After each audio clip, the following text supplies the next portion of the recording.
What's going on, everyone? Juicebags here, and welcome back to some Dungeon Defenders Awakened. Today we're going to take on the Halloween Spooktacular map, and I'll show you all the build that I've been doing. It's not the fastest build. It is, however, a pretty chillaxing build. Now, the deal with the Halloween Spooktacular map is you're going to unlock some cosmetics. So taking a look at the cosmetics, you got the fish in a jar just for logging into the game between now and November 4th. You get the brain in a jar just for, or pardon me, for completing the Halloween Spooktacular map on any difficulty. You also get the Hallow's Evil Grin. That was last year's login reward, but you're going to get that just for logging in right now as well. And then additionally, there are 3 super rare drops. Now remember, these are very low drop rates. These additionally will be able to be tradable once trading becomes a thing. And with the low drop rates, they could be worth a little bit of change. We got the golden fish in a jar. We've got the golden brain in a jar. And then we've got the golden pumpkin head. Now, these maps are a 1% drop chance. That drop chance has been confirmed by Phil. And it's 1%, y'all. So that doesn't mean run it 100 times, you're going to get it.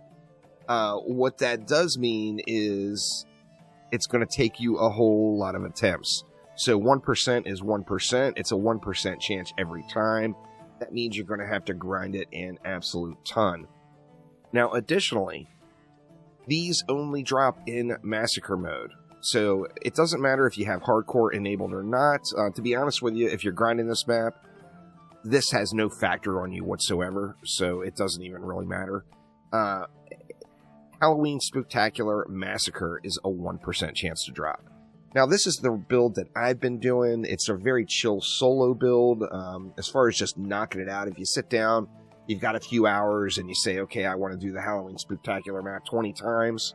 This is the build that I personally have been using for that experience. It gets you through it really, really quick. We're going to start things off with an ensnare aura and an electric aura right here. Then we're going to throw in an explosive trap. I put them right at the corner of the stair there. And then we are going to drop in some wisps. Now, the deal with the wisps is I want one wisp that's going to be closer to where I am standing. So I'm going to toggle the wisps back a little bit so that there's one that is closest to me. And the reason being is we're going to be using a striking gemstone. So, of course, we want to make sure one wisp is getting the striking gemstone. So then I'm going to sit here and I'm going to overcharge boost on an apprentice with the striking gemstone. You see how fast wave 1 can burn. You can actually get the first 3 waves done in under 2 minutes. With this build. It's where it slows down is right after. Now, the reason I want one wisp close to me is because, you know, my striking gemstone is going to hit 4 targets. At the end of the waves, you see when the mob count slows way down, that is flyers that are slowly flying into the map. So I do want one wisp that is going to be getting the striking buff and able to get out there and hit those flyers. With that in mind as well, I'm only going to upgrade that one wisp, and I'm upgrading it just to give it a little bit more range to get it out there. I will throw some ups on the overclock as well, and then we're just going to sit here and overcharge this stack. Now, you don't need to be using 9 wisps like this. You can do much less, depending on your power level, or of course you can do more if you don't care about the build time and it taking another couple of seconds to get built out. But we're just going to sit here and just chillax it out. We're going to keep our overcharge up on everything. And then any available mana that I have, just from the wave reward mana, I'm going to prioritize that closest wisp to me first. And then any additional I'll put into the buff beam. So just going to sit here and chillax it out. Like I said, super rare drop chance. There's 3 different items that each have a 1% drop chance. Now, this means it's very, very realistically, you could run this map 1,000 times and never see the item. That is quite possible. It would be actually very normal for a 1% drop chance item in total. I think overall, if you do the probability math on it, which I have not done, I'll put it up on screen right here. I think it's probably going to be like, what, 150, 175 runs or so for a 200, or for like a 90% chance of getting one of the items. Of course, I don't know the math off the top of my head, but we will see if I'm right versus what was on the screen.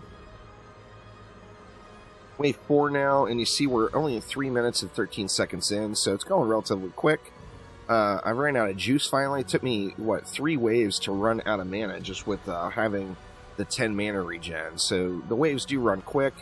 And like I said, just making sure to prioritize that one wisp. Depending on your trap and aura health, you see my traps are starting to get low. And the reason being is I'm overcharge boosting that explosive trap. So it just absolutely goes off with a machine gun as long as there's still enemies sitting on top of it. So, crazy, crazy powerful build. I showed this one on stream, but I know since it was in the middle of a long live stream VOD, most people won't have seen it.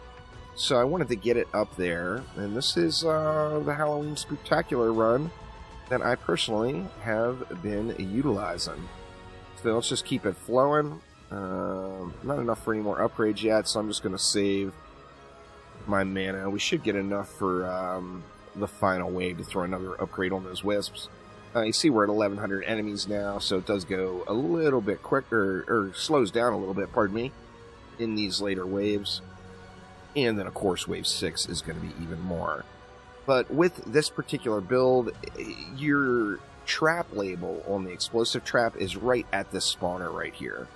So it's almost constantly going to be going off, and with a striking gemstone on top of it, it is pretty near map-wide range. So we're getting massive, massive explosive trap damage just going off throughout the entire map.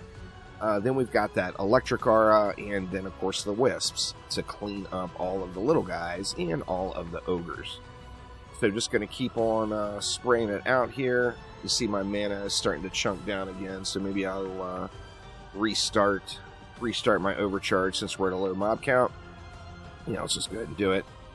Stop it and restarting your overcharge also resets the drain cost, so you can end up keeping your overcharge up just for an insanely long time, as long as you're willing to stop it and restart it there.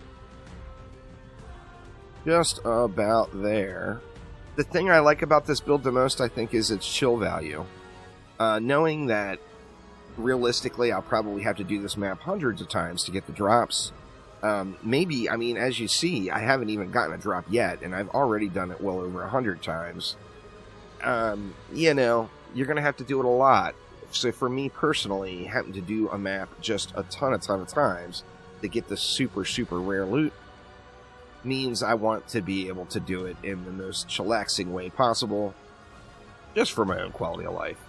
Now, obviously, if you go super speedrun mode, you're going to get more runs out of the map in the same amount of time, but of course then you're going to have to put in some work as you're going.